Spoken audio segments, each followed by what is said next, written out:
Olá pessoal, tudo bem? Sejam bem-vindos a mais um episódio do Pode Atualizar, o podcast da família Te Atualizei. Eu sou o Max Cardoso. E eu sou Laudelino de Oliveira Lima. E Max, hoje nós temos um convidado que está numa terra distante, bem distante, mas é uma pessoa muito próxima do brasileiro comum. Com Ele cer- é um brasileiro conhecido por muitas pessoas, nem tanto quanto deveria. E hoje nós vamos conhecer um pouco mais, né, desse brasileiro tão interessante que eu vou deixar você apresentar para o pessoal. Tá tão longe não, tá do outro lado da poça, né? Está do outro lado da poça, chamado Oceano Atlântico. Seja bem-vindo, Michael Sullivan. Tudo bom, Muito Michael? obrigado, pessoal. Obrigado, Max. Maravilha. Obrigado, Laudelino. É uma honra estar aqui com vocês. De verdade, assim que eu não recebi o convite para participar do podcast hoje, eu fiquei muito, muito, muito feliz. Acompanho de perto, longe o trabalho de vocês. E como o Laudelino falou de mim, né? Vocês deveriam ser mais ainda conhecidos do que já são. Parabéns pelo trabalho de vocês. Valeu. Obrigado. A honra é toda nossa. A gente que agradece aí você ter aceitado o convite. Michael, a gente sempre começa aqui o Pode Atualizar perguntando um pouco sobre a origem da pessoa. Ou seja, conta um pouco para o nosso público sobre a sua família, sobre a sua formação, né? Como é que é a história do Michael Sullivan? Max, eu sempre tenho eu estou muito feliz de poder falar da minha família, né? Eu vejo que as pessoas hoje, principalmente na área da política, enfrentam muita dificuldade na diversidade de opiniões dentro da própria família, de ser dividida, né? E na minha família, graças a Deus, isso já não existe. Porque a minha família, primeiro que ela nunca foi política. Vocês, não sei se vocês estão em Brasília ou em Belo Horizonte, eu sou Belo Horizontino. Então, a minha família é toda concentrada aí em Belo Horizonte e no estado ao todo, né? Mas a minha família, primeiro, né? Eu venho de uma família de fato conservadora, sem saber que são conservadores, como eu costumo dizer que é o retrato da família brasileira. 90% da família brasileira é uma família cristã tradicional e que mantém os costumes, né? Ainda mantém os costumes. Eu fui criado dentro dos costumes padrões cristãos, então é isso que me tornou a pessoa que eu sou hoje. Uma criação não tão mole, uma criação, né, mais rígida, mais dura, dos meus pais sempre de olho nas minhas ações, sempre de olho na escola. Mesmo eu sendo um aluno que dei muito trabalho para os meus pais, para os professores, meus pais nunca deixaram de me acompanhar e de me dar educação. Então, na adolescência, meus pais se converteram à igreja evangélica, né? Eu fui levado também, então, com meus 16 anos de idade, eu tive uma experiência com Jesus Cristo, sozinho. Costumo dizer que não foi pastor, não foi igreja, mas fui eu dentro do meu quarto, junto com a minha Bíblia ali, e tive um encontro com Jesus. E isso foi o que forjou o meu caráter dos 16 anos, assim, pelo cristianismo para cá. Mas pela minha família, eu sempre fui ensinado a não beber, a não fumar. Hoje as pessoas me perguntam muito, por que você não bebe? Eu falo, não, porque eu não quero. Ah, mas porque por causa você é crente? Eu falo, não, porque eu fui ensinado a não beber, porque faz mal e destrói a família, né? Pra você virar alcoólatra. Por que você não fuma? Porque faz mal também. Então, não é pelo fato da religião em si, pela minha criação. Agora, o caráter cristão mesmo foi quando eu tive um encontro com Cristo ali aos 16 anos de idade. E isso forjou meu caráter cristão de ser até quem eu sou hoje e ser a cabeça no lugar que eu tenho hoje, graças a Deus. Família agora, né? Entrando pelo lado da família mesmo, pelo lado até político, graças a Deus ali em 2020, quando eu comecei de fato a acompanhar a política, a estudar um pouco os assuntos políticos, que antes eu não tinha muito interesse, assim como milhões de brasileiros tinham aquela opinião que político é tudo corrupto, vagabundo, e eu tinha essa mesma visão, então eu não me envolvia tanto. Mas o Bolsonaro era uma pessoa que eu até me identificada pela personalidade dele. Então eu também tenho aquele jeitão dele ser ali, até porque a minha criação foi assim, o meu pai que me criou, que meu pai de criação tem um jeito parecido do Bolsonaro de ser muito objetivo, de ser muito verdadeiro. Então eu tive essa facilidade de compreender a personalidade do jeito do Bolsonaro ser. Então eu gostava do Bolsonaro e não do político Bolsonaro. Então eu não gostava dos políticos, mas sim do Bolsonaro. Isso fez eu estudar política, fez eu querer entender o que está acontecendo no Brasil e automaticamente fez eu querer lutar pelo meu país e ver que o Brasil não tinha tantos jovens. Na época já tinha o Nicolas despontando, o André Fernandes no Ceará despontando, o Carmelo Neto também, mas não tinha muitos jovens fazendo alguma coisa pelo Brasil. E eu me coloquei à disposição e, enfim, vocês, né, sabem um pouco já dessa minha história, eu comecei a ir para dentro da política. Na família, foi algo muito surreal. Minha família nunca foi envolvida com política. Eu não tenho ninguém de político na família. E quando o Bolsonaro ali abriu as portas para mim, né, eu costumo falar que ele me tirou da periferia e me colocou dentro do palácio e me permitiu ser quem eu sou hoje. a minha família é como se fosse metade cruzeirense, metade galo, e quando o Bolsonaro me abriu as portas, todo mundo virou bolsonarista porque ele colocou alguém da família para dentro e deu oportunidade. Então hoje toda a minha família nunca foi envolvida com política. Todos eles, eu posso dizer que são bolsonaristas por esse ato, né, de carinho que o Bolsonaro teve por mim. Me diz uma coisa, Michael, como é que foi esse primeiro contato, né? Eu, como escritor, gosto muito desses pequenos detalhes, assim, né? Houve um momento em que você não conhecia o Bolsonaro. Não. E eu ouvi também um momento em que você teve o primeiro contato. Então são coisas distintas, tá vendo? O momento em que você não conhecia, o momento que você teve contato, e o terceiro momento é quando vocês se aproximaram. Fala um pouco desses 3 pontos. O primeiro ponto foi que, assim como todo brasileiro durante o governo Bolsonaro, sabe que o Cercadinho era até um ponto turístico de Brasília, né? E, e cara, eu vou contar um pouco da história bem resumido para vocês entenderem a parte espiritual da coisa. Eu tive acesso à política mesmo, entender o que é política, conservadorismo, num evento da JDB em 2020, em setembro de 2020. Eu era missionário da Igreja Batista da Lagoinha e eu fui fazer missão em outro estado, em Mato Grosso do Sul. Foi quando, na pandemia mesmo, eu tive alguns acessos a ter mais informação à política pelo fato da mídia o tempo todo estar batendo no Bolsonaro e amigos cristãos ao meu lado criticando muito o Bolsonaro por algumas falas, né, da gripezinha, aquela coisa toda. E eu comecei a acompanhar a política, acompanhar os vídeos do Bolsonaro, porque eu não conseguia acreditar que aquela pessoa que, mesmo não entendendo de política, eu voltei em 2018 e a igreja brasileira abraçou, era uma pessoa tão ruim. E nisso que eu comecei a acompanhar entrevistas dele, os vídeos dele, do que realmente ele falava. Eu comecei a perceber que a mídia distorcia as falas dele. Então ali eu me coloquei no lugar e falava, poxa, eu não gostaria de ser uma pessoa que eu falo uma coisa e as pessoas distorcem o que eu falo. E eu vi isso no Bolsonaro. E eu vi essa coisa verdadeira dele ser. Traduzindo toda a história, eu comecei a me posicionar na internet, foi quando eu fui convidado a participar desse evento em Brasília. Fui a esse evento em Brasília, conheci alguns políticos, como Daniel Silveira, Damares, Mário Frias, o Nicolas, na época não era nem vereador ainda, e ali eu tive o discernimento de, poxa, eu não sabia que política tinha algumas pautas que também a gente lutava dentro da igreja, que era culta dentro da igreja, que era o aborto, que era as drogas, enfim. Então ali eu fiquei curioso a pesquisar política. Ponto. Depois, né, esse evento foi em Brasília, eu voltei para casa, e essa minha ida em Brasília me deixou com um emocional um pouco mais, como posso dizer, mais fragilizado em me preocupar mais com o Brasil e me preocupar mais com o Bolsonaro. Então eu comecei a orar pela vida dele e essa questão de ficar orando sempre pelo Bolsonaro, eu tinha muitos sonhos. E nesses sonhos eu me via ali em Brasília conhecendo ele, né? E eu comentei com uma amiga minha na época, eu falei assim, Cassi, nós vamos voltar em Brasília ainda esse ano. E ela me questionava, mas como? A gente não tem dinheiro. Eu falei, não sei, Deus vai prover. E quando foi em dezembro de 2020, nós fomos a Brasília apenas para passear e eu fui ao Cercadinho, né? Porque eu sabia que ele era um ponto de acesso que podíamos ter um pouco de contato com o Bolsonaro. E foi surreal, porque, igual eu falei, eu sonhava com o Bolsonaro, assim, estando com ele, né, encontrando ele. Quando ele desceu do carro ali no Cercadinho, para mim era uma pessoa normal, não era mais o presidente Bolsonaro. Eu via ele como uma normalidade. E assim, eu posso procurar o vídeo no YouTube depois, ele desceu do carro e ele me viu, porque eu estava bem na frente, não tem como não me ver por causa do cabelo.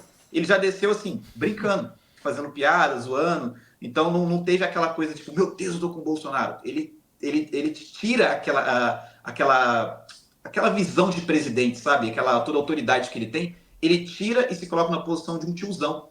Então, para mim, ele era um ser humano comum. Então, enfim, tive esse primeiro contato dele com ele no Cercadinho.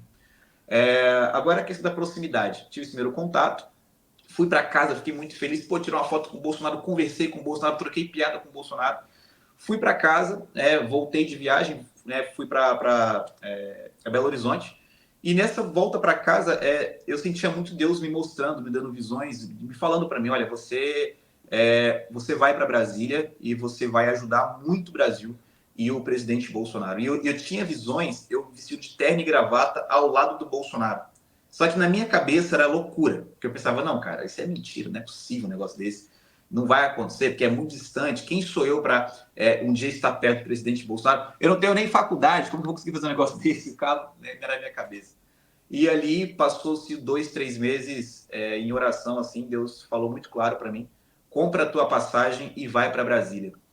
E, enfim, eu estudando muito política, lendo alguns livros, acompanhando alguns documentários da Brasil Paralelo, E eu não entendia por que Deus estava mandando ir para Brasília, porque não existia lógica. Eu não conhecia ninguém em Brasília, eu não tinha trabalho em Brasília, não tinha onde morar em Brasília. Mas eu sou uma pessoa obediente, né? Eu sou um pouco teimoso de início, mas eu sou obediente. Eu obedeci a voz que falava comigo, comprei a passagem. Eu, de fato, não sabia o que eu ia fazer em Brasília, não tinha para onde ir em Brasília. Eu lembro da minha primeira ida em Brasília, eu sabia o quê? Descer no aeroporto, ir para o hotel, do hotel para conhecer os pontos turísticos, voltar para o hotel, depois do aeroporto e ir embora. Eu não sabia andar em Brasília. Fui para Brasília, comprei essa passagem, cheguei em Brasília, era 8 horas da manhã. Eu fiquei ali em Brasília até meio-dia, sem saber para onde ir, porque eu não sabia o que eu tinha que fazer. Eu ouvi Deus falar comigo. E eu lembro que eu falei assim para Deus: olha, o senhor aponta, o senhor paga a conta, eu estou aqui. Então agora é com o senhor. Resumindo tudo, um colega meu postou um stories em Brasília, eu respondi ele, né, brincando com ele, e ele perguntou onde que eu estava, eu falei que estava no aeroporto, ele até perguntou se estava fazendo escala, né, conexão, eu falei, não, eu vim para morar, e ele falou assim, pô, mas vai morar onde? Eu falei, não sei, tô aqui. Pô, como assim, cara, você é louco? Eu falei, não sei, eu vim morar, agora eu não sei onde eu vou morar. Pô, vem aqui para casa, enfim, fui para casa dele, contei toda essa história de maneira mais profunda para ele, e ele se emocionou muito.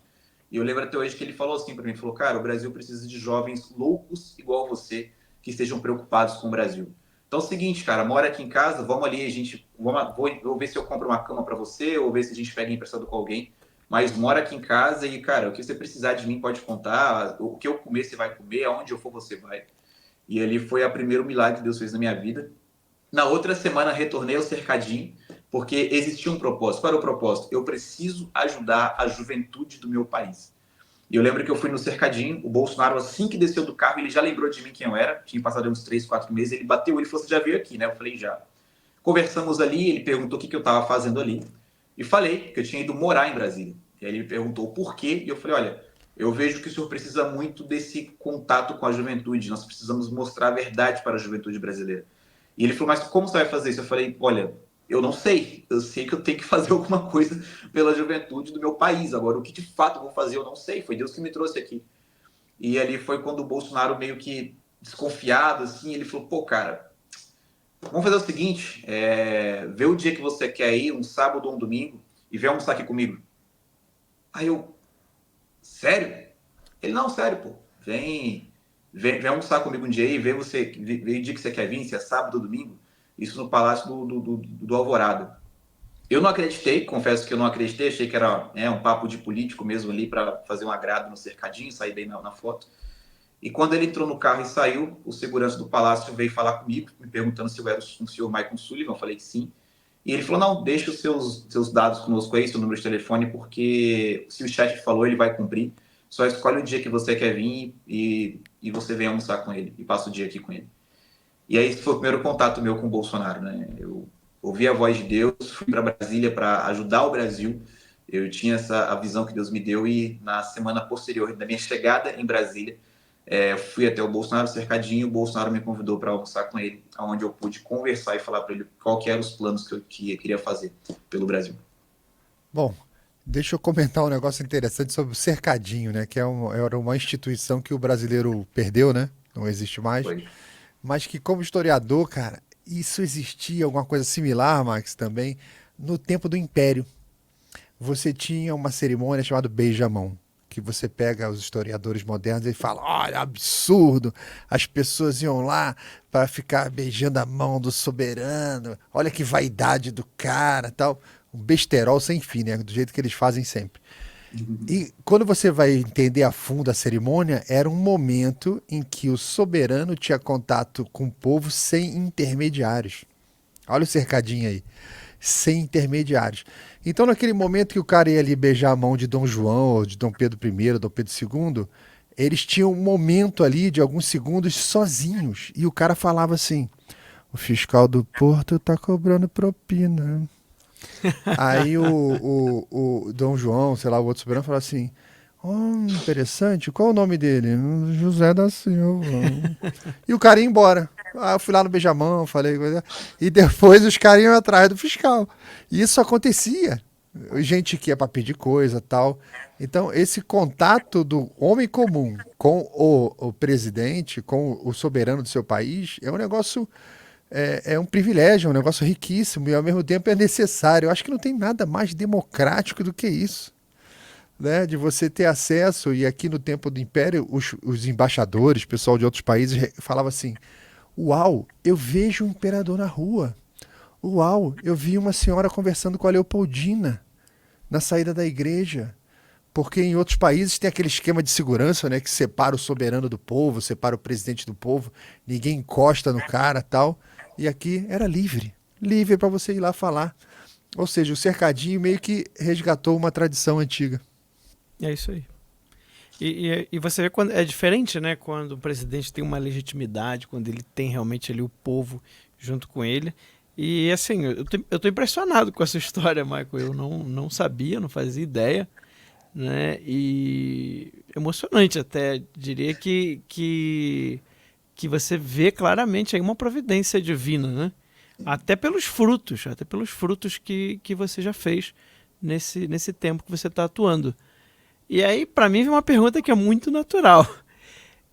Você tem pretensão política? Não, não tenho. As pessoas se assustam quando eu falo não. Em 2022, o próprio presidente Bolsonaro, né, 21 e 22, ele sempre soltava umas indiretas para mim, tipo, brincava: pô, tu vai ser o meu deputado lá, hein? Tu vai ser o meu deputado lá. E como ele é muito brincalhão, ele falou assim: pô, tu vai ser o meu deputado mais feio, hein? Ele ficava nessa... Ele tinha essas brincadeiras dele. Então, assim, em 2022, sabe aquela... Existe um momento que você fala não quero, mas você começa também a pensar se é um propósito de Deus ou também não. Porque às vezes eu não quero uma coisa, mas é um propósito de Deus. Sim. E eu tinha esses momentos de ficar pensando, cara, eu não quero. Só que o que Deus quer? Então eu entregava nas mãos de Deus para as coisas agir naturalmente e automaticamente eu via que não era aquilo mesmo e Deus tirava do caminho. Mas até os 45 do segundo tempo de 2000 ali, 2022, antes de fechar a janela partidária, que eu sempre me cuidei para não me filiar em partido, né? Para não ficar muito ligado às instituições assim, partidárias.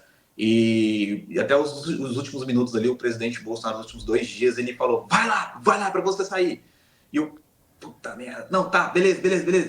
E graças a Deus, né, não deu certo na época a minha filiação ali para entrar para uma nominata para vir candidato, porque eu não queria, porque eu sempre tive essa visão que eu preciso fazer muita coisa ainda. Eu prefiro, em vez de eu ser o Maicon Sullivan, eu prefiro forjar, sei lá, 30 Maicon Sullivan para entrar para a política. Então, era minha vocação de vida sempre foi fazer líderes, descobrir líderes e não ser o líder, entendeu?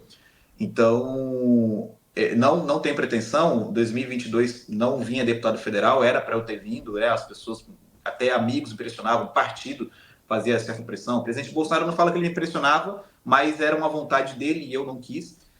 Agora, nessa eleição, a próxima eleição também, para vereador, o presidente Bolsonaro, quando voltou dos Estados Unidos, que eu encontrei, a primeira coisa que ele falou para mim, primeira frase: já escolheu a cidade? Eu falo, de novo ele com esse papo. Aí eu falo, vou ver, né? Vamos analisar, vamos pensar. Então, por alguns meses ali, eu coloquei o brinco, né? Coloquei ele em stand-by, que eu vou e não vou. Só que eu já sabia que não é essa a minha vocação, não é isso que eu vou fazer.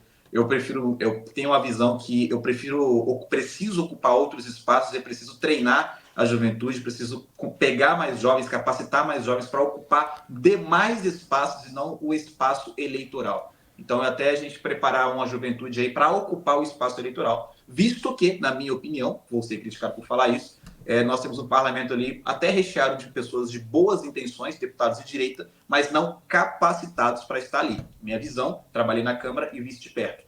Então, eu tenho essa vontade, sim, de fazer um trabalho, como o professor Olavo nos ensinava, a gente tem que ocupar todos os espaços. Então, a minha missão aqui fora é levantar uma juventude aí para ocupar todos os espaços e não eu me vislumbrar com uma cadeira eletiva. Olha, eu quero te dar os parabéns. O Michael já era fã do seu trabalho, mas agora, conhecendo você melhor aqui no Pode Atualizar, eu tô mais fã ainda, concordo com tudo que você falou. E assim, é difícil, né, a gente encontrar pessoas que resistam a essa tentação eleitoreira. Eu concordo plenamente. Eu acho que o trabalho que você faz e formação de lideranças é muito mais eficaz do que o trabalho eleitoral, político-eleitoral, que também é importante, é uma outra linha de frente, mas eu acho que a cura do problema que o Brasil tem hoje está aí nesse tipo de ação que você está fazendo, que no fundo é uma revolução cultural, né? Mas uma revolução cultural boa, né? Uma mudança cultural boa. Mas não é nem uma revolução cultural, porque isso é o que a esquerda fez. Na verdade, seria voltar às origens, né? Uma Trazer. reforma, né? É uma reforma, exatamente. Trazer uma verdadeira cultura. Parabéns, aí estou gostando muito, Lau. Perfeito.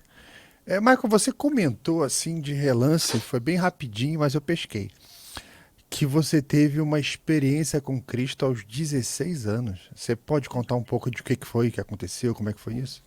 Sim. A minha família, a gente veio da família católica, né? E teve um fato na nossa vida ali, quando eu tinha 11 anos de idade, não vou entrar no detalhe, de uma perda familiar, uma pessoa muito querida, muito próxima ali. E a minha família, meus pais, no caso, sofreram muito com essa perda. Minha mãe em estado depressivo. E nós, por sermos católicos, nós não conseguimos um apoio ali das pessoas, né, católicas, da igreja mesmo, pelas dificuldades que a gente pedia um socorro emocional e espiritual e nós não tivemos. E a minha família achou esse socorro, esse refúgio dentro da igreja evangélica. Nós tínhamos um certo preconceito com o crente, né? E a minha família achou um refúgio dentro da igreja evangélica. E eu tinha 11 anos de idade. E por ser muito novo, eu não gostava dos cultos evangélicos. Eu sabia que o pastor gritava muito, aquela coisa insuportável. 2 horas de culto, 3 horas de culto, para mim era um saco. Então, dos 11 aos 16 anos de idade, eu fui para a igreja obrigado. Eu odiava aquele momento de ir para a igreja, sabe? E meus pais me obrigavam. Meu pai ele tem uma fala que é bem assim: até você fizer 18 anos de idade, você vai aonde eu for.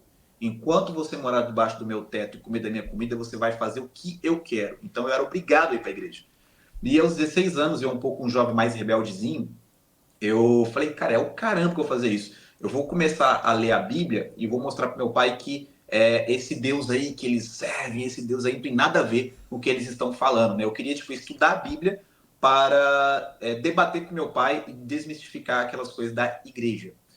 E eu sempre criei em Deus, né? Mas eu queria ir para a igreja católica, eu achava que igreja católica, não sei o quê. Era a minha visão. E hoje eu tenho muita maturidade para entender as diferenças, né? E eu lembro que eu fui ler o Novo Testamento ali, eu era muito jovem, então lia muito rápido. E na leitura dos evangelhos, dos 4 evangelhos ali, foi onde eu tive um encontro com Cristo. Onde eu pude conhecer um Jesus que a igreja não prega, que o pastor não prega e que ninguém consegue explicar esse Jesus. Então foi um encontro transparente entre nós dois, assim eu posso dizer, de uma leitura de um jovem rebelde ali, eu tive um encontro verdadeiro com Jesus Cristo. Dentro do meu quarto, tive experiências com Deus, de sentir Ele falar comigo, de sentir Ele falar, pronto, agora você me conheceu, você sabe quem eu sou. E o que você vai fazer? E ali eu ver os apóstolos, o próprio Cristo, e já estudando já Atos ali, lendo Atos, eu vi apóstolo Paulo, e eu falava, cara, eu quero ser isso aqui, eu quero ter essa vida, eu quero, sabe, eu queria que as pessoas conhecessem e sentissem o que eu senti. Então ali já nasceu um missionário desde cedo ali, porque eu queria levar para as pessoas o sentimento de Jesus que eu tinha sentido ali. Uau! Você falando, eu lembro muito dos apóstolos ali, logo depois, né, da ressurreição. Era mais ou menos o que você viveu, né? Deus mandava eles irem para tal lugar e eles iam sem saber Nem o o que eles caminho, iam né? encontrar, sem saber o que ia ter que fazer lá, porque e foi um pouco que Mas, você viveu, né? juntando isso que você está falando, assim, eu coloquei na cabeça, a hora que eu pegar uma idade, eu for dono dos meus narizes, eu pensava, se for dono do meu nariz, eu vou registrar esse acontecimento comigo, né? E foi a hora que eu fiz essa tatuagem aqui, vocês conseguem ver, que é É o até mundo. Mateus 28:19, que é indo por todo mundo e levando o evangelho, né? Foi algo Uau. que eu coloquei no meu coração ali, e assim, quando eu peguei uma idade e meus pais não iam encher o saco, eu fiz essa tatuagem registrando né, a vida que eu entendo que Deus, a missão que Ele me deu ali. E logo mais tarde, lendo e estudando Atos, eu entendi que não tem por que eu querer valorizar a minha própria vida. A minha vida não tem graça se não for eu levar o evangelho para as pessoas. E foi quando eu registrei esse pequeno registro aqui. Acho que dá para ver que é Atos 20:24, que é onde o apóstolo Paulo fala que minha vida não tem mais valor a não ser compartilhar o evangelho para as pessoas. Minha vida perde valor se não for compartilhar o evangelho. Então, eu decidi viver me separei para Cristo justamente para isso. Que maravilha, que bênção. Parabéns. Michael, e por que você está aí na Europa? O que você está fazendo? Conta aí um pouquinho pro pessoal do seu trabalho aí atualmente, da decisão de ir para aí, como é que foi isso? Na verdade, assim, tem um ano mais ou menos que eu tenho contato com alguns brasileiros patriotas que moram aqui na Europa, né? E você percebe muito que eles não têm, por mais que existe a internet, eles não têm um acesso de fato ao que acontece no Brasil. Então, eu converso com algumas pessoas ali, acolá, e sempre teve aquela coisa, pô, a gente tem que organizar para você vir aqui conversar com a gente, fazer reunião com a gente, palestrar, atualizar a gente do que de fato acontece na política brasileira, porque a gente vive, infelizmente, de Twitter, noticiário de quando alguma coisa da revista Oeste fala, ou quando a Bárbara solta alguma notícia. Infelizmente, a gente vive de resquícios de notícias, a gente não sabe o que está acontecendo. Então, eles sempre tiveram essas coisas. Não, a gente vai te trazer um dia para você vir para palestrar na Europa. Então, passou esse ano todo, a gente sempre planejando. Eu trabalhei na Câmara 4 meses, 5 meses, e eu fiquei um pouco quieto ali, um pouco desanimado com o Brasil, mas teve uma hora que eu falei, não, eu não posso negar o meu chamado, eu preciso voltar a fazer as coisas que eu fazia antes. Foi quando eu pedi, né, a exoneração da Câmara e voltei a palestrar pelo Brasil e produzir conteúdo. E foi quando surgiu o convite para eu vir palestrar na Itália, inicialmente. E a princípio era só a Itália.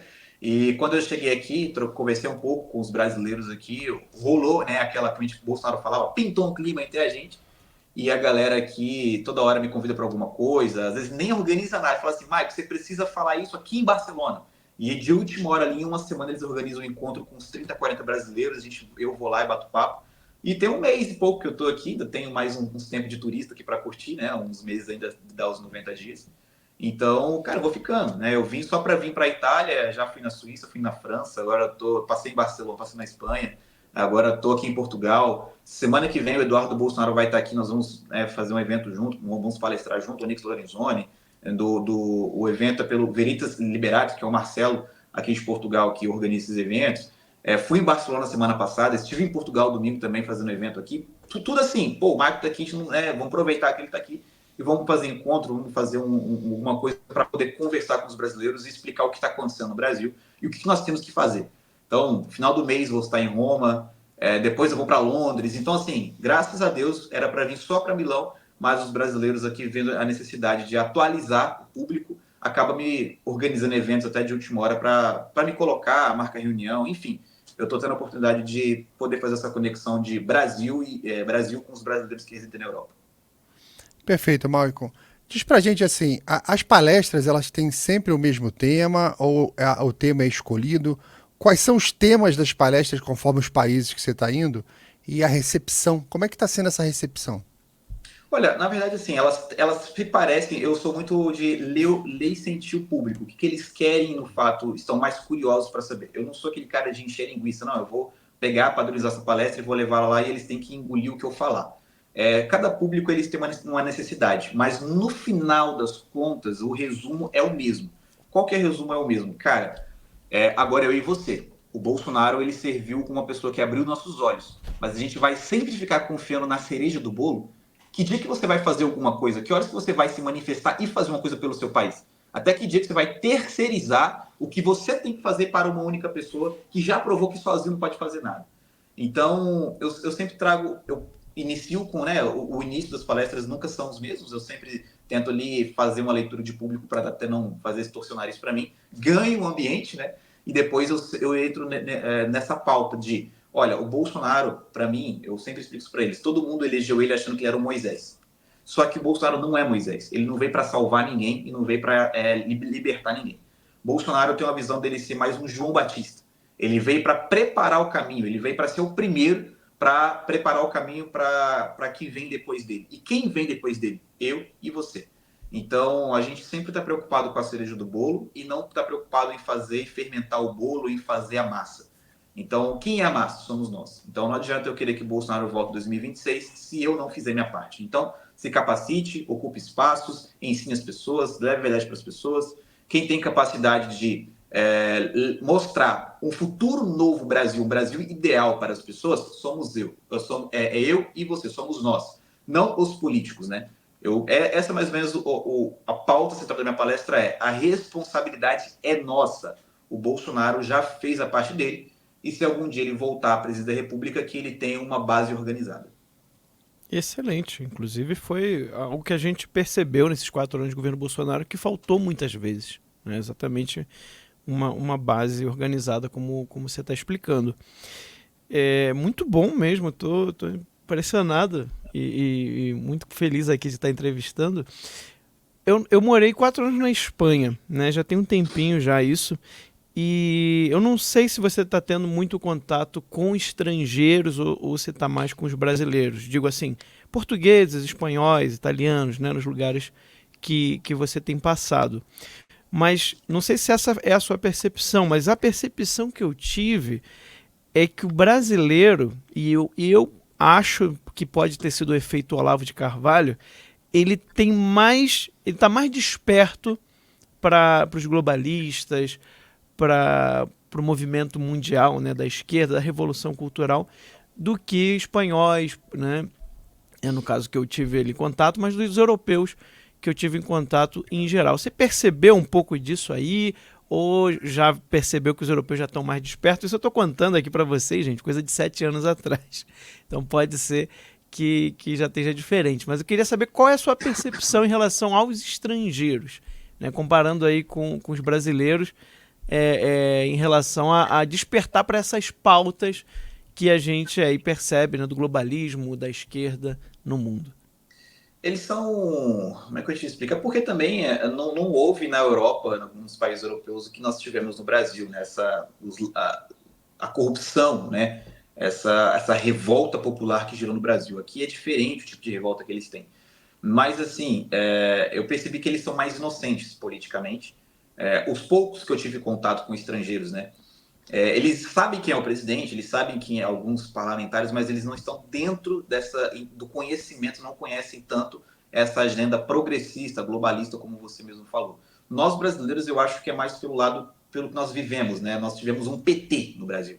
Aqui eles não tiveram Lula, não tiveram uma anta como a Dilma para fazer o povo despertar para a política. Então eu acho que até dentro da cúpula petista eles devem pensar assim, cara, que merda que a gente fez de botar a Dilma, cara, tava tudo certo. E a gente fez essa cagada aí. E aqui não, aqui eu percebo que algumas pessoas na França, principalmente conversei com algumas pessoas normais, não ligadas à política, eles não sabem de nada que acontece. Nada, nada, nada. Eles não entendem, eles são inocentes. E eles têm que tomar até cuidado como você conversa com eles, porque eles assustam. No meu caso, é capaz dele me olhar e me achar um cara muito perigoso, porque eu sei de muita informação. E eles são muito assustados. Eu vejo que eles são mais inocentes politicamente, só que eles são muito espertos quando eles querem. Mas aqui ainda se mantém, como eu vou dizer, a tradição. É a diferença do Brasil, onde o globalismo conseguiu avançar, principalmente na destruição da família, onde o jovem muito cedo já tem relação sexual, já usa droga, já bebe, vai para baile funk. Aqui tem isso, tem, mas a família ainda ela é um pouco intocável, entendeu? A minha percepção. Os jovens aqui eu vejo que eles ainda são mais família do que no Brasil. Então, a diferença no Brasil, a promiscuidade está mais avançada, né, em algumas áreas, e aqui na Europa, essa questão da família se mantém. Então, quando a agenda progressista começa a avançar um pouquinho, o povo já se liga e já se levanta, já se posiciona. E por ser também União Europeia, é um pouco mais fácil de gerar denúncias, né? Não é um país totalmente independente. Então, igual vi aqui em Portugal, se as coisas começarem a dar muito errado para a família, o aborto, dá um exemplo, tá? Sei lá, o povo é contra o aborto e o governo quer impor o aborto, digamos que a galera consegue, né, fazer uma denúncia na União Europeia que o povo não aceita, então o presidente tem que recuar, diferente no Brasil. Então, aqui o povo se sente mais inocente politicamente, mas quando eles percebem algum tipo de ação que eles não gostam, eles se posicionam rápido e o governo tem que meio que recuar, ele não pode ser tão agressivo quanto é no Brasil essa coisa tipo, eu quero e pronto, vou legalizar o aborto e as drogas, que vocês, 80% do povo brasileiro pensa, quero que se dane, entendeu? É diferente. Eu tenho a impressão que o Brasil, como ele sofre de um problema crônico de avacalhação, né? Até as estratégias para destruição funcionam por um tempo, depois se perde. A coisa é como se fosse um redemoinho, né? Quando você coloca lá, ele até começa acelerado, mas depois ele se perde, né? Eles sabem iniciar, mas não sabem como terminar. Assim, talvez essa avacalhação brasileira seja até uma esperança pra gente, né? É impressionante. Como as coisas aqui se perdem, né? É impressionante. Tem A gente tem que agradecer muito o Lula de ter colocado a Dilma, né? Mas na verdade não foi o Lula. Sabe o que aconteceu? O planejamento era o José Dirceu. Mas aí o Bob Jeff foi lá e denunciou o mensalão. Ah, Aí o PT ficou sem opções. Olharam pro poste. Aí falaram, bom, não vão... é porque assim, o PT é separado em várias facções, né? Tem facções lá dentro que brigam isso. entre eles, um não fala com o outro, um quer destruir o outro. Então não pode ser qualquer um, porque dependendo, é igual máfia, se você coloca e alça um cara de determinado grupo, ele vai querer destruir os outros. Mas se tu bota o poste, o poste fica lá, né, Exato. fazendo tempo, né? Por isso que a gente teve o poste, né? Uma coisa para agradecer o Bob Jeff. Dois momentos Não, para agradecer o teve no Bob caso a Jeff. Dilma, que né, envergonhou tudo, e aí depois tentaram emplacar o poste, que graças a Deus não deu certo. Mas o que eu percebo aqui, agora conversando com os italianos, com os franceses, os de direita, você já entende um pouco mais de política, tem essa visão, é que o Bolsonaro, olha que surreal, cara, e o brasileiro, eu falo o brasileiro aquele mais isentão, que não, enfim, não percebe isso me deixa triste. O Bolsonaro, porque essa galera da direita daqui de fora, eles veem esse avanço das agendas globalistas como tipo assim, poxa, e agora o que a gente vai fazer? O Bolsonaro no Brasil fez a galera de todo mundo olhar para um cenário assim, cara, dá para lutar, cara, dá para a gente conseguir fazer alguma coisa, porque se o Bolsonaro conseguiu, se o Bolsonaro deu certo, se o Bolsonaro conseguiu expor para o seu país, para o Brasil, essas coisas, a gente também consegue. Então, um grande exemplo disso é o Milei lá na Argentina. Porque eu lembro do Milei em 2021 no CIPEC, cara, era só um cara comum, entendeu? Eu lembro de eu estar do lado dele assim, conversar numa boa e o cara assim, ser um cara comum, sabe? A Meloni aqui na Itália. Então, assim, a galera da direita dos países que são à direita, agora a Holanda tem um presidente de direita, entende? A Taiwan agora tem um presidente de direita.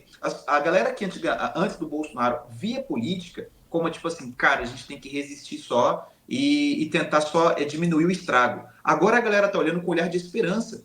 O Brasil, a eleição do Bolsonaro, os 4 anos do Bolsonaro, fez o povo ao redor do mundo, os conservadores, a olhar um olhar de esperança para o seu país. Então, se o Bolsonaro conseguiu lá no Brasil, é possível aqui. Então, você pode ver que está tendo um certo reviravolta no mundo por causa do Bolsonaro.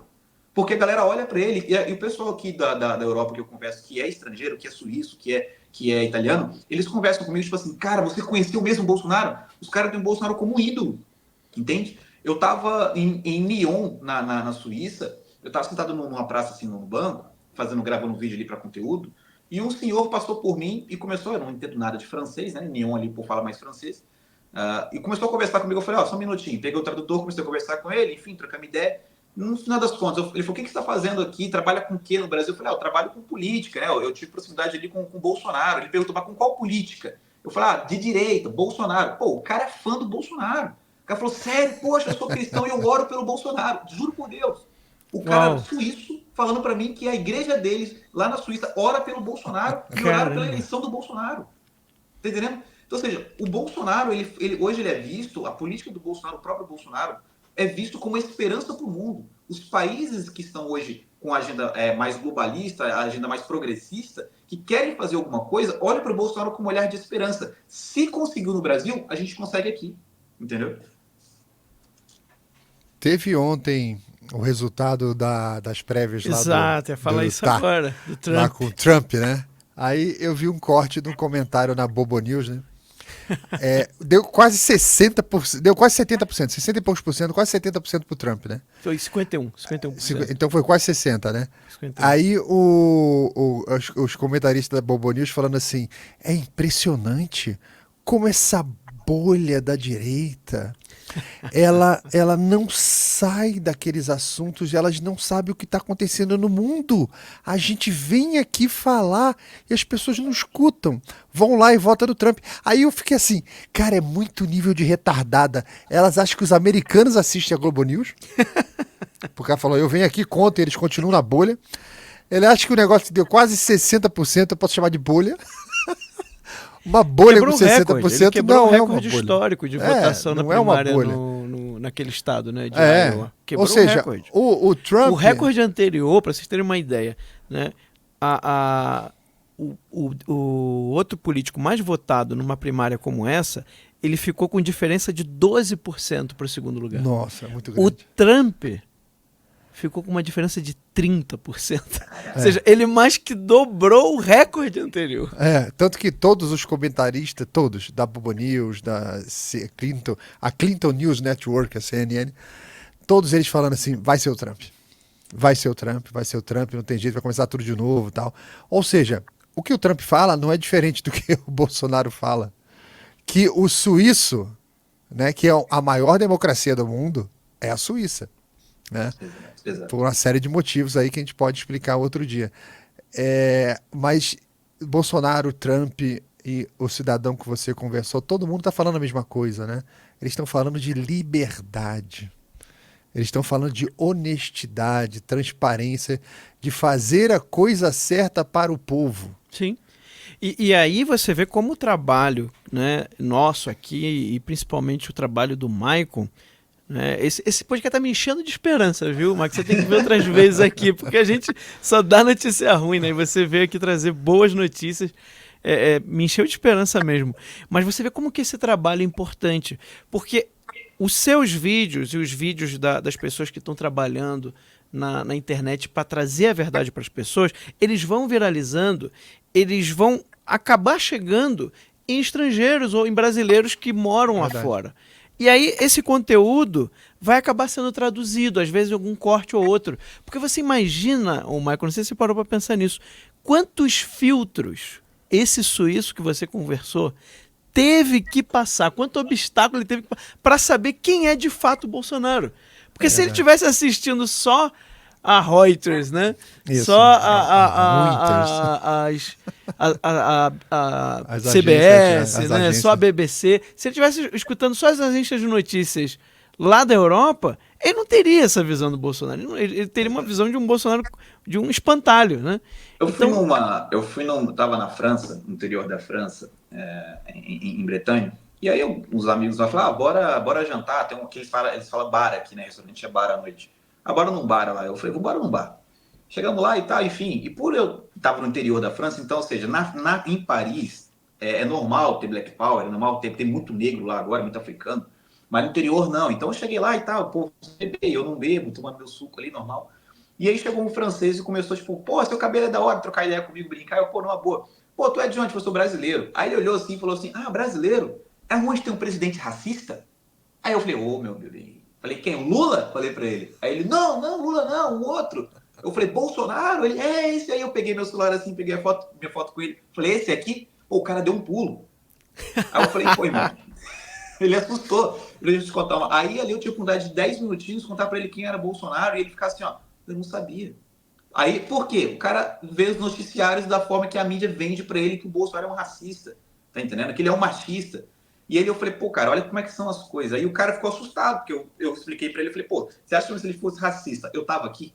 Não. Eu falei, então, pois é, cara, é a mesma coisa de alguém falar alguma mentira sobre você, você falar alguma coisa aqui pra mim e eu sair aqui distorcendo pras pessoas. Assim é feito com o Bolsonaro. Poxa, eu não sabia, desculpa, perdão, ficou todo sem graça.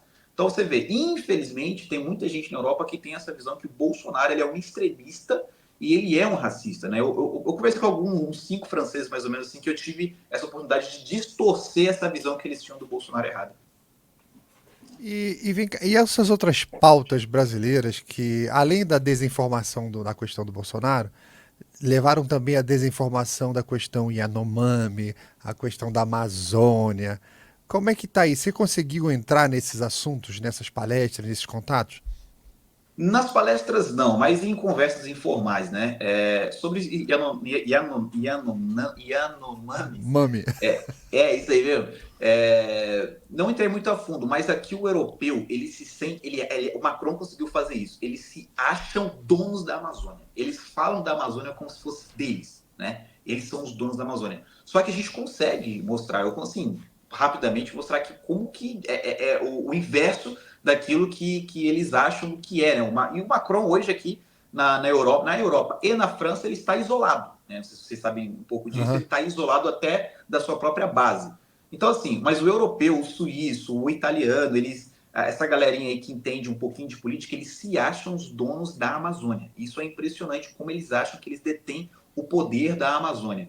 E eu até comento que falei com eles, eu falei, olha, eu vou tentar trazer alguns parlamentares, a Silvia Ayonpi, algumas pessoas que entendem do assunto para vir palestrar aqui, porque vocês precisam entender o que é Amazônia de verdade, né? O que de fato acontece na Amazônia.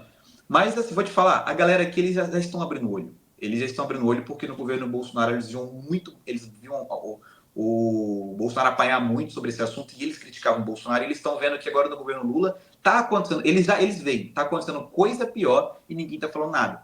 O esquerdista, o militante, assim, vou dizer o militante mesmo, mas o esquerdista aqui que tem um pensamento mais à esquerda, não é o militante, mas um pensamento mais à esquerda, eles aqui eles não são igual no Brasil, um bando de jumento que veste a camisa e ponto. E se tiver que dar merda, vai dar merda.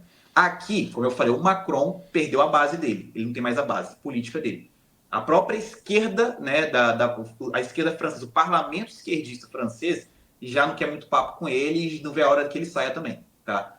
Então, assim, aqui os esquerdistas, eles são um pouco diferentes, eles têm aquela visão, assim, de, cara, eu tenho essa pauta porque eles enxergam o socialismo, o progressismo como algo bom pelo lado teórico, não pela prática da finalidade deles.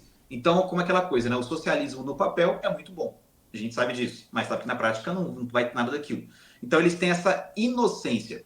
Então, quando eles veem algo como o Lula agora, vê como é que está a Amazônia, como está as queimadas, como estão as mortes e Yanomamis, eles têm eles fazem a crítica também. O Lula tá apanhando muito na Itália aqui, pelos próprios esquerdistas, isso eu vi, que a própria galera da esquerda está batendo no Lula aqui na Itália. Então, assim, é um pouco diferente do Brasil, tá?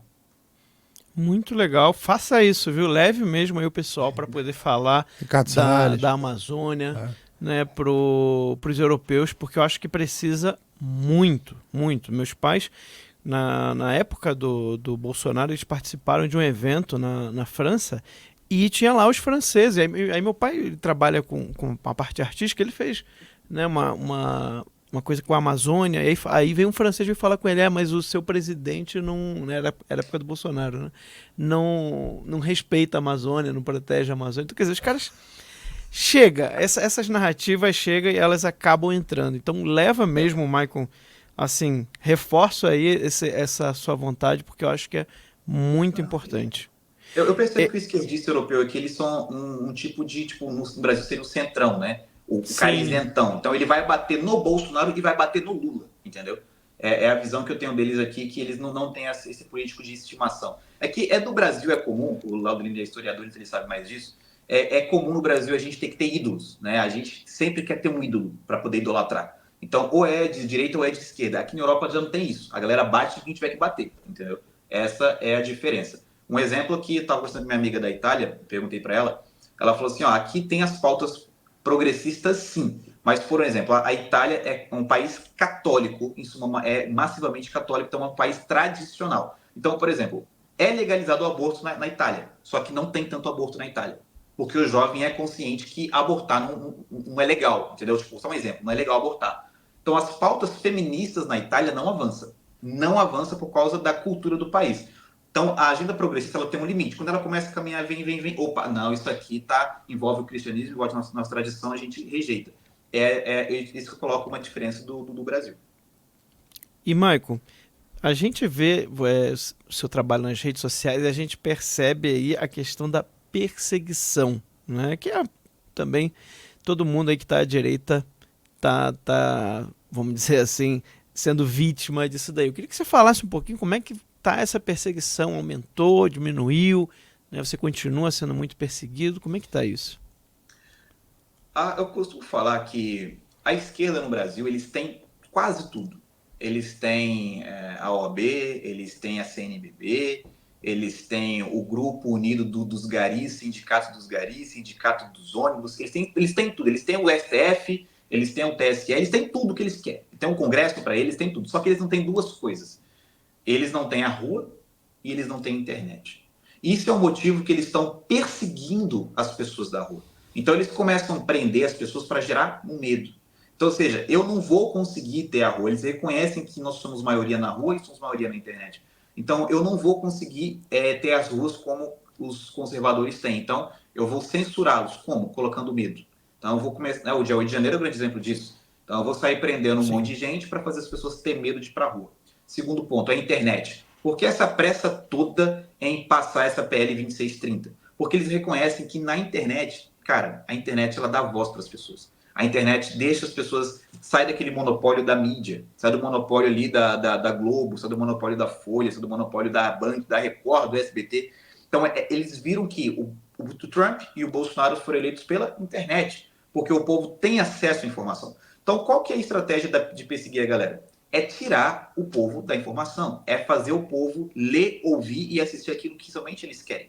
Então, a perseguição no Brasil hoje, no governo Bolsonaro, ela já existia e já era grande. Agora, sem o Bolsonaro, para mim, na minha opinião, ela tá muito maior. Eles estão, aos poucos, silenciando as pessoas. Que talvez vocês devem acompanhar. Tem muitas pessoas ainda que estão sendo presas no Brasil, mas por elas não ser conhecidas, ninguém fica sabendo. Mas vira e mexe tem operação da PF prendendo pessoas que não têm expressão. Porque, conseguiu, porque o IP identificou não sei o quê, vamos lá prender aquela pessoa. Então, eles estão, sim, tentando fazer um terror nas pessoas, perseguindo as pessoas para fazer com que eu e você tenha medo de falar, né?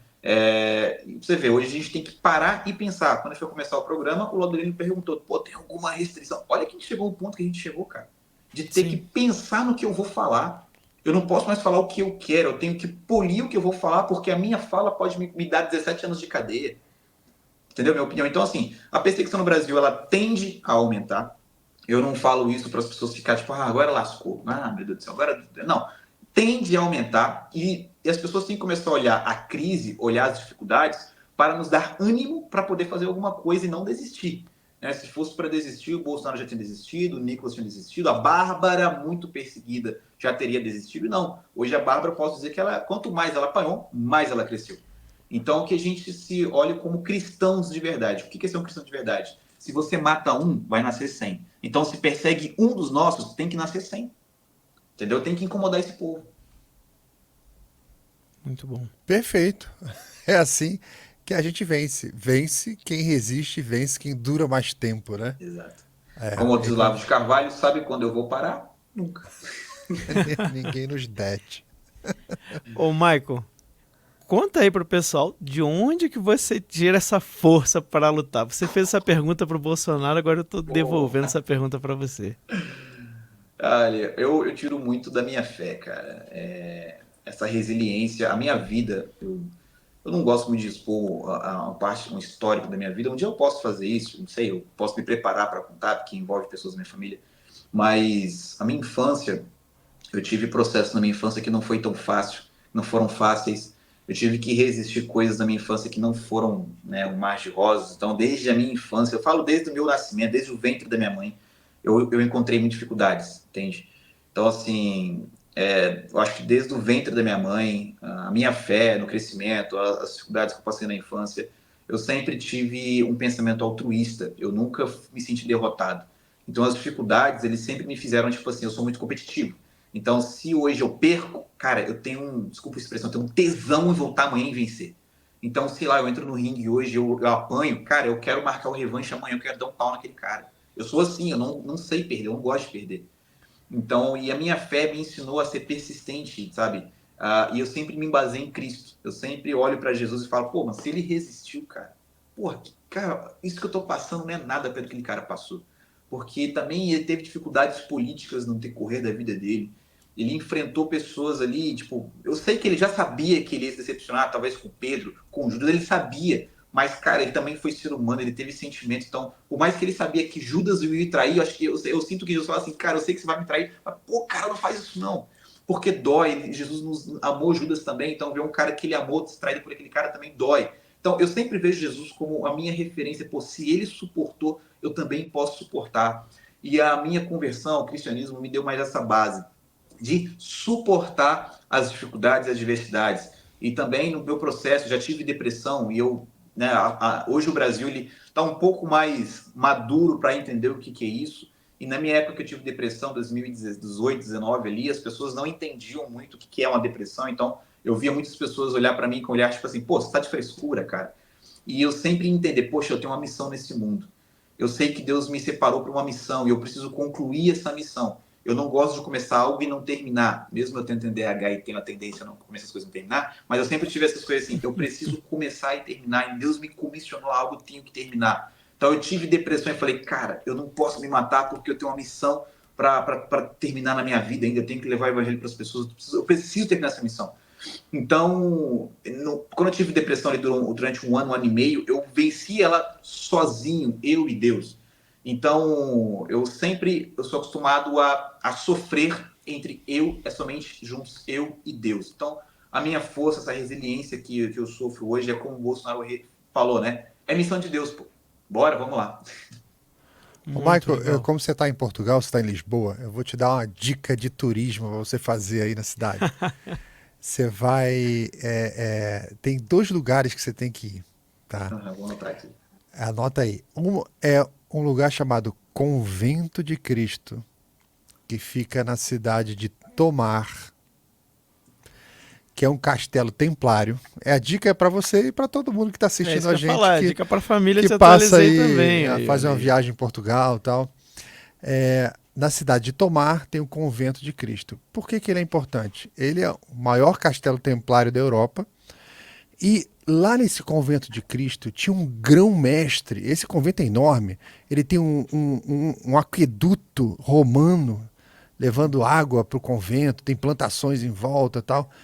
E, e lá tinha uma sala de mapas. Os Que portugueses lindo, cara. guardavam o segredo das navegações, uma parte em Lisboa e uma parte ali em Tomar com os templários. Então, é, o grão-mestre desse castelo era um cara chamado Pedro Álvares Cabral. E a equipe desse castelo, as tripulações que vieram a descobrir o Brasil foram montadas, capacitadas e treinadas nesse castelo que se chama Convento de Cristo. Então tem uma relação direta com o Brasil. E quando você entra, tem uma charola, que é uma igreja antiga. Tem 1000 anos a igreja. Ela é redonda, redonda, com uma torre no centro, com Cristo em tamanho real, belíssimo, que é um negócio muito lindo. E é uma baita de uma viagem para você visitar. O outro ponto é o Palácio da Ajuda, tá? Que é o local de nascimento e morte de Pedro I. Ele nasceu e morreu na mesma cama. E você pode ir lá visitar. Obrigado. Que é a relação direta com o Brasil também, né? Você vai ver lá o fundador do Brasil, né? Incrível. Aí você fala assim, tô com um pouquinho de tempo, tal. Tem uma igreja pertinho de você em Lisboa, São Vicente de Fora, que é o túmulo dos Braganças, onde estão todas os Braganças que morreram estão enterrados ali, tirando Pedro I está aqui no Brasil, Leopoldina. Você vai conversar um pouco com Dom João VI, tá lá, né? Então, Dom Pedro I, quando morreu, ficou lá. Ainda tem um túmulo de Pedro I com a coroa dele lá. Tem o túmulo de Dom João com a coroa dele lá. Então, tem uns pedacinhos de história do Brasil pertinho de você e do público que está assistindo a gente, que vai visitar Portugal, que vale muito, muito, muito a pena você chegar ali e conhecer um pouco das nossas origens. Como você, agora terminando isso tudo, né?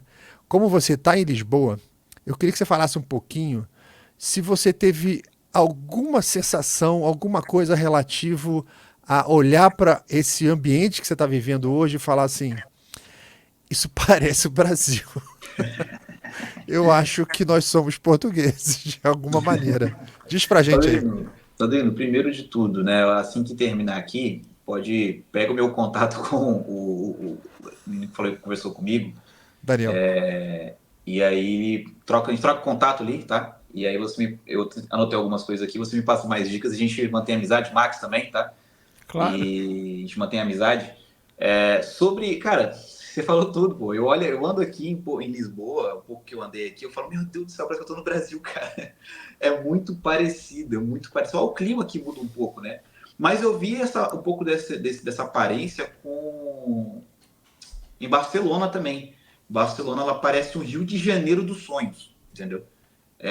Não, é tudo organizadinho, tem também os morros dentro da cidade que parecem as favelas. Eu até brinquei, tem um cemitério em Barcelona ali que eu sempre sou ruim de nome, mas tem um cemitério em Barcelona que parece uma favela do Rio, cara. Ela vai subindo assim, ó, uma em cima da outra. É bem engraçado, muito bonito, por sinal. E Portugal também, aqui em Lisboa, eu comentei com meu amigo ontem, o Marcelo, eu falei, cara, parece que eu tô na Asa Sul, em Brasília. É igualzinho. Você anda nos lugares assim, aí quando você vai a parte mais da praia, que eu fui na praia ontem, então eu passei na orla ali, parece já Santos. Já parece que é Praia Grande, sabe? É muito parecido com o Brasil. Eu fiquei, meu Deus do céu. Só que o português, né? Ele vai falar assim que não. O Brasil que é a extensão de Portugal. Não tá errado, né? Muito bom. Olha aí, passou voando aqui já uma hora de programa. Eu queria agradecer muito, Maicon, a sua participação. Foi muito bom mesmo.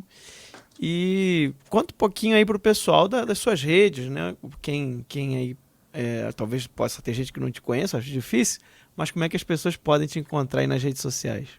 Max, eu costumo falar para as pessoas o seguinte, cara. Eu nunca imaginei na minha vida, de verdade mesmo, um jovem, assim, fui muito bem criado, educado, mas, pô, eu vim da periferia, eu nunca imaginei ser uma influência, muito, quem dirá política. Eu imaginava que a minha vida seria, tipo assim, pô, lá, daqui a uns anos eu vou me tornar um pastor, era a visão que eu tinha, me tornar um pastor, eu tinha esse sonho de viajar pelo Brasil pregando o evangelho e chegando aquelas pessoas que a igreja é a tia do coque, o pastor engravatado não consegue chegar, até pelo meu estilo, eu sempre tive cabelo assim, Black Power, então eu falava, cara, meu estilo é muito favorável para eu chegar na onde as pessoas não conseguem chegar, a igreja não chega, eu tive sempre essa visão. E eu nunca imaginei ter seguidor, nunca imaginei ser reconhecido, nunca imaginei mexer com política. E eu entendi que a minha missão de vida, o meu conhecimento, né, do cristianismo e da missão que eu tenho, está também atrelado à política, porque se eu me calar e não ocupar esse espaço, o mal vai ocupar. Então, as pessoas, vocês conversaram comigo aqui, talvez vocês devem estar um pouco surpresos de assim, poxa, foi uma conversa muito boa e o Michael não leva para a rede social esse jeito dele ser, entendeu? As pessoas me cobram isso, que me conhecem perto, falam assim, poxa, por que você não coloca esse seu jeito de ser na rede social? É porque eu não sei mexer com a rede social, pô, entendeu? Eu não sei, eu ganhei seguidor, eu falo, pô, o Bolsonaro que me deu oportunidade ali, mas assim, eu nunca imaginei, eu não sei ter essa coisa do social media, de como você planejar uma rede social, de como você criar um conteúdo, eu não sei. Eu coloco no meu Instagram ali as coisas que me dá na cabeça. Pô, saiu a notícia hoje, eu vou comentar esse assunto. Mas eu não sei transferir para a rede social todo esse conhecimento que Deus me deu, que a política me deu, que o Bolsonaro me deu. Eu tenho que aprender. Todo dia eu falo isso, cara, eu preciso arrumar minha rede social. Eu não arrumo, né? Mas assim, cara, então para as pessoas que queiram me acompanhar ali na internet, tem gente que acha que eu não produzo conteúdo, que eu sou mais crítico, né? Deixa esse recado para vocês. Eu não sei ainda criar um conteúdo. Eu estou aprendendo. Alguns amigos estão começando a me ajudar a fazer isso para quem entende. Então, para quem quer me achar no Instagram, no Twitter, no TikTok, eu ainda quero ir para o YouTube. Eu tenho que migrar para lá. Todas as redes sociais. Maicon Sullivan BR. Como que escreve Maicon Sullivan? O maneiro mais simples e pobre de ser. Brasileiro de ser. M-A-I-C-O-N. Não tem Y, né? Não tem nada de diferente aí. M-A-I-C-O-N. Maicon Sullivan BR de Brasil. Perfeito. Obrigado aí, Maicon. Agradecer também o Laudelino pela companhia. Obrigado, aqui. Max. Maicon, prazer, uma honra. Vamos falando aí. Fazer uma honra toda minha, cara. Pega o meu contato aí, bora conversar. Maravilha. E agradecer a toda a família Te Atualizei, que acompanhou aqui o Pode Atualizar até o finalzinho, você que assistiu aí até o último minutinho do programa. A gente se vê na semana que vem com mais um episódio do Pode Atualizar. Fiquem com Deus e até a semana que vem. Tchau, tchau.